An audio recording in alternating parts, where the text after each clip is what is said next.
Alhamdulillah hamdan wa syukran lillah, amma ba'd. Pembahasan kali ini yaitu kisah keteladanan Nabi Harun alaihi salam. Nabi Harun adalah kakak kandung dari Nabi Musa alaihi salam.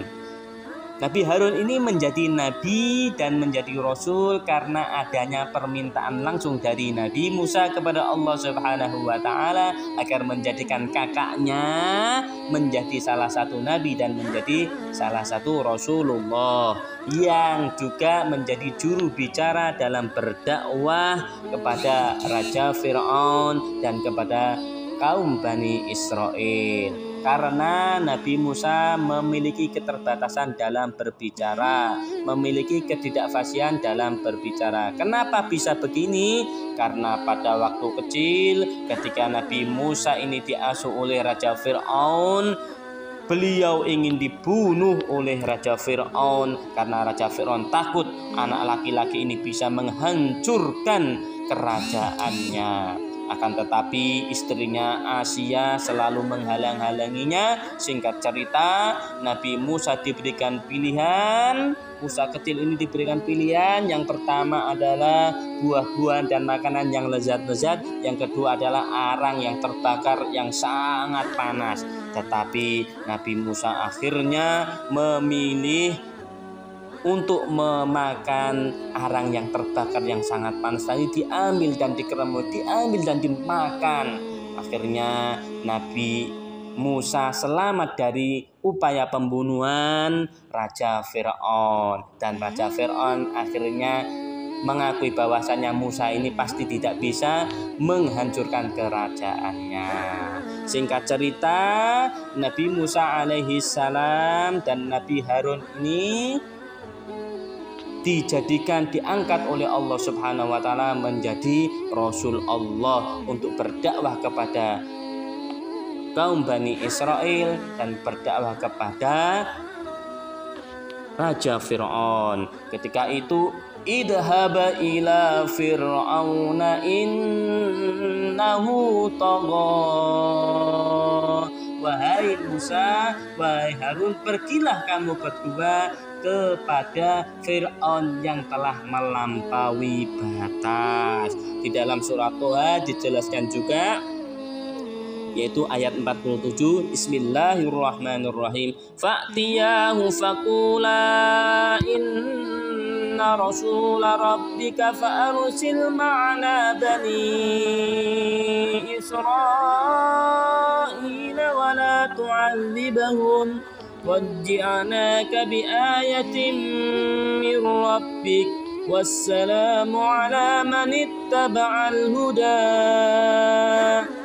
Maka datanglah kamu berdua kepada Fir'aun dan katakanlah, sungguh kami berdua adalah utusan Tuhanmu, maka lepaskanlah Bani Israel bersama kami dan janganlah engkau menyiksa mereka. Sungguh kami telah datang kepadamu dengan membawa bukti atas kerasulan kami dan Tuhanmu, dan keselamatan itu dilimpahkan kepada orang-orang yang mengikuti petunjuk. Ketika berdakwah kepada Raja Fir'aun dan bala tentaranya, Raja Fir'aun tidak mau menerima dakwahnya Nabi Musa dan Nabi Harun. Kemudian Nabi Musa dan Nabi Harun ini ingin dibunuh, kemudian diberikan keselamatan, yaitu ketika menyeberangi Laut Merah, dan Laut Merah ini menjadi daratan ketika dipukul dengan tongkatnya Nabi Musa.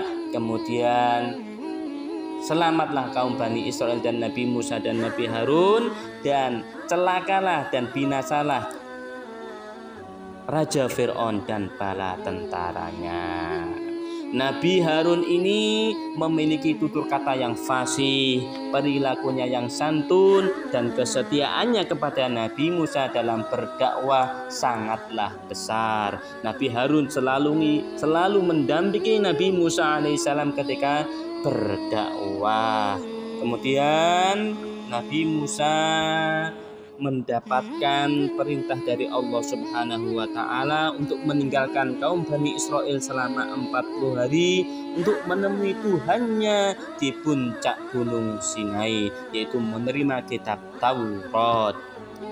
Kemudian Nabi Harun diserai untuk menjaga kaumnya agar senantiasa tetap menyembah Allah Subhanahu wa Ta'ala. Akan tetapi setelah berjalannya waktu, kaumnya ini menyembah berhala atau menyembah patung anak sapi. Kemudian ketika Nabi Musa alaihissalam kembali, Nabi Musa pun marah. Ia bergegas menemui kakaknya Harun alaihissalam. Ia lalu memegang dan menarik rambut jenggotnya, yang rambut jenggotnya tadi aslinya hitam. Karena saking takutnya kepada Nabi Musa alaihissalam, jenggotnya Nabi Harun tadi langsung berubah menjadi putih. Kemudian Nabi Harun berkata, "Wahai anak ibuku, kaum ini telah menganggapku lemah, tidak kuat, dan hampir saja mereka membunuhku. Janganlah engkau permalukan aku di depan kaum Bani Israel ini, dan jangan engkau jadikan aku sebagai orang-orang yang zalim." Nabi Musa pun sadar dan merasa bersalah, lalu berdoa kepada Allah Subhanahu wa Ta'ala.